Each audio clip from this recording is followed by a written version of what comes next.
China-Kyrgyzstan-Uzbekistan Railway officially signed, the situation in Central Asia has opened up? In the daytime of June 6, 2024, in the business hall of a hotel in Beijing, representatives from China, Kyrgyzstan and Uzbekistan sat on the podium, and in front of the representatives was a thick and extremely important agreement. The three representatives opened the agreement, turned to the signature column on the last page, took a deep breath, looked up at the other two, then picked up the pen, slowly signed their names, and pressed the red handprint. This extremely important agreement is the formal agreement of the China-Kyrgyzstan-Uzbekistan Railway. The China-Kyrgyzstan-Uzbekistan Railway, which has been waiting for many years, is finally going to start construction. Let us take a closer look in this video. As early as 1997, the China-Kyrgyzstan-Uzbekistan Railway was proposed. This railway starts from Kashgar, China, passes through Kyrgyzstan, and finally arrives in Andijan, Uzbekistan. The total length of the line is less than 600 kilometers. Among them, more than 200 kilometers are in China, 50 kilometers are in Uzbekistan, and the rest are in Kyrgyzstan. Once completed, the connection between China and Central Asia will be significantly strengthened. The journey from China to West Asia and Europe will be shortened by 900 kilometers, and about a week will be saved. However, due to Russia's opposition and Kyrgyzstan's political turmoil, it has been repeatedly unable to start construction.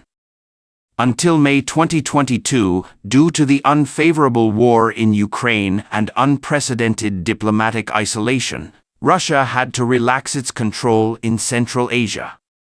At the CST Summit, Kyrgyz President Zaparov talked with Putin for half an hour.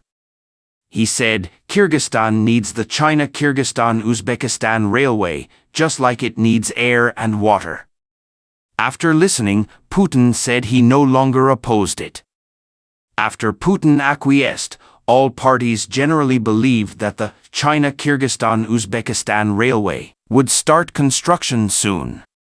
However, a year later, the project seemed to have stagnated, and there were rumors that it was stranded.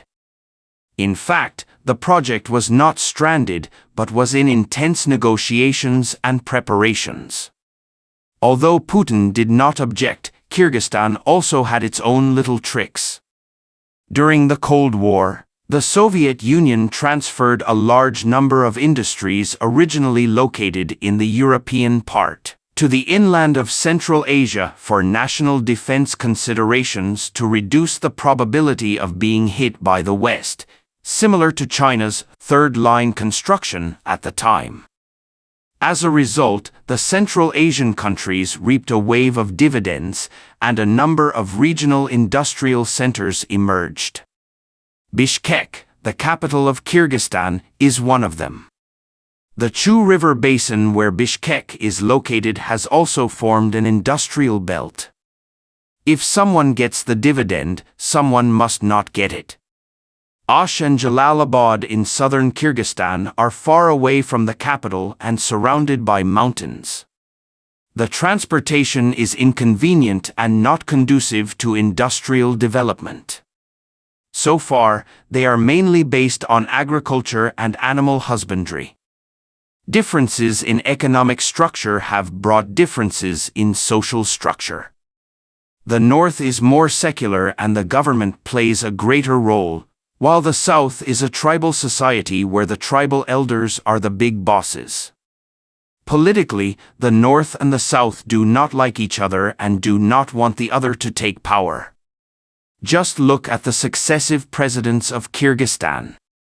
The founding president Akayev was a northerner and served 3 consecutive terms. In 2005, he was overthrown by the Tulip Revolution and Bakiyev of the southerner came to power.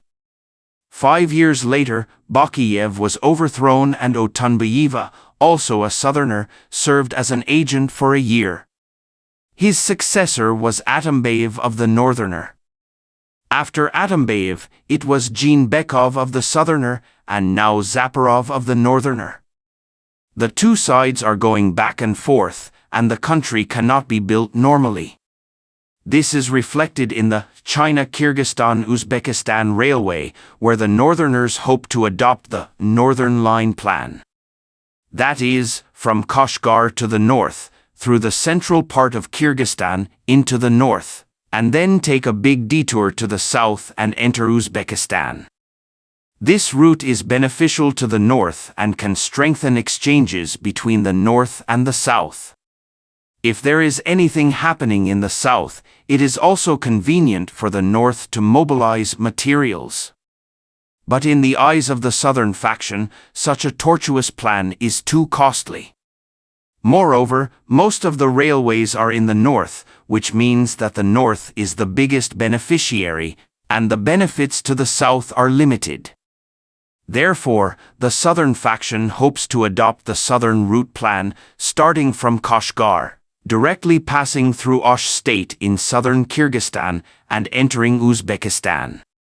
The advantage of this route is that it is a straight line without twists and turns, and the cost is much lower. The southern route plan is also a route recognized by China and Uzbekistan. The southern route plan only passes through Osh state in Kyrgyzstan, which means that the south will enjoy the benefits alone. Now it is the turn of the northern faction to refuse, and they strongly oppose the southern route plan. In addition to the north-south dispute, Kyrgyzstan is also worried about the railway gauge issue. Railway gauges are roughly divided into three types: meter gauge, width less than 1,000 mm, standard gauge, width 1,435 mm, and wide gauge, width greater than 1,435 mm. Meter gauge is mainly used by the United Kingdom and former British colonies. Wide gauge is mainly distributed in the former Soviet Union, and standard gauge is adopted by most countries. China uses standard gauge, so it naturally hopes that the China-Kyrgyzstan-Uzbekistan Railway will also be standard gauge for easy docking. As a former Soviet republic, Kyrgyzstan hopes to continue to use wide gauge, or use standard gauge in the Chinese section and change to wide gauge in Kyrgyzstan. The disadvantage of this is low efficiency. Different gauges mean that the goods have to be reloaded and a transshipment yard has to be set up, which is quite troublesome. But to some extent, this is what Kyrgyzstan values. As a country with an actual unemployment rate of more than 25% all year round, setting up a transshipment yard can forcibly create some jobs. In addition, money is also a problem. The total project funding is at least $6 billion. Even if China contributes 70% and Uzbekistan contributes 10%, Kyrgyzstan must contribute at least 20%, which is no less than $1.2 billion. Kyrgyzstan's GDP in 2022 is only $12 billion, and its fiscal revenue is just over $3 billion. In the early stage, it can only squeeze out about $500 million. Under the obstruction of the three major problems, the three parties are in negotiations throughout 2023, and the prospects of the project are overshadowed. It was not until March 2024 that Zaporov met with the engineering team of China Railway, and the dawn of the project reappeared. 2 months later, when Zaporov visited Osh Oblast, he announced that the China-Kyrgyzstan-Uzbekistan Railway would start construction in October, and then on June 6, the three parties officially signed in Beijing. The question is, how are the above three major problems solved? Although Kyrgyzstan has no money, it can use other things as collateral. As a country where 75% of its land is plateau and mountainous, Kyrgyzstan has extremely superior mineralization conditions. This country does not have much else, but it has many mines. For example, the gold reserves are 4,000 tons, the copper reserves are 2.5 million tons, the antimony reserves are 264,000 tons, the iron ore reserves are 4.185 billion tons, and so on. It is not difficult to reduce the investment ratio in exchange for some minerals. So money is not the most fatal thing, but the route and gauge. Let's talk about the route first. At present, there is too little official route information to determine which is the official route. But the Minister of Transport of Kyrgyzstan revealed at the end of 2022 that the route of Kashgar-Arpa-Makmal-Jalalabad-Andijan will be adopted. Look carefully at this route. After starting from Kashgar, enter Alpa in Kyrgyzstan in Norin Province. Norin Province belongs to the north. After arriving at Makmal, turn south and enter Jalalabad Province. As mentioned earlier, Jalalabad Province belongs to the north. The difference between this route and the original northern route is that it is moved a little south, so it does not need to be too far north. It takes into account the interests of both the north and the south, and the cost is not as high as the original northern route plan. It is a moderate solution. After talking about the route, let's talk about the track gauge. It is basically certain that the China-Kyrgyzstan-Uzbekistan Railway will use two track gauges, that is, standard track and wide track. Due to the different track gauges, track change must be carried out on the way. The transshipment yard is located in Makmal.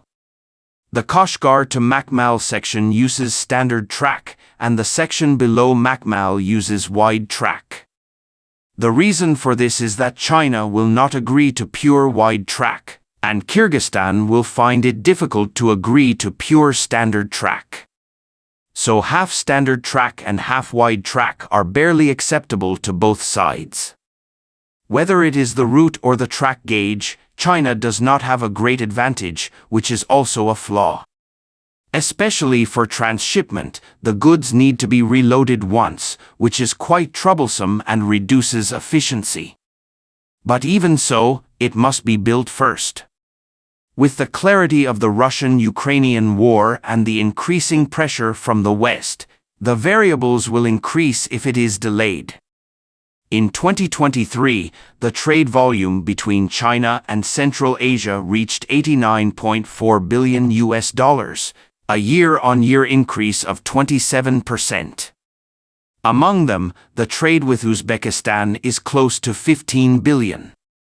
Only a few roads cannot meet the growing demand, and railways must be built. The China-Kyrgyzstan-Uzbekistan Railway is just the beginning. With a successful case, there will be more cooperation. Central Asia is a treasure trove.